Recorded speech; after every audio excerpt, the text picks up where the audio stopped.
Headline news जिंदा वेदनपुर। ભાજપના મહિલા કોર્પોરેટર હેમિસા ઠક્કરના બોગસ સહી સિક્કા કરતા એક બેજા બાદ ઝડપાયો।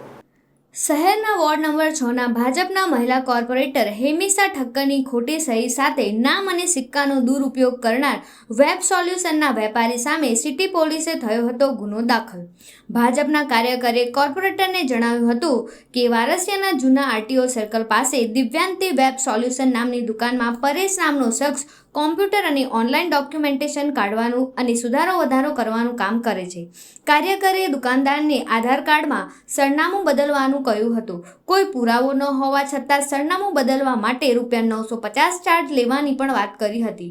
દુકાનદાર ગ્રાહકો પાસે પુરાવા વગર આધાર કાર્ડમાં ફેરફાર કરવા માટે કોર્પોરેટરના નામ અને સિક્કાનો દુરુપયોગ કરતો હતો। દુકાનદારે 3 મહિલાના કામ માટે કોર્પોરેટરના બોગસ નામ સિક્કાનો દુરુપયોગ કર્યો હતો। આ ઉપરાંત ખોટી સહી કરી દસ્તાવેજો બનાવતો હતો। સિટી પોલીસે ફરિયાદના આધારે ભેજાબાજ પરેશની ધરપકડ કરી હતી।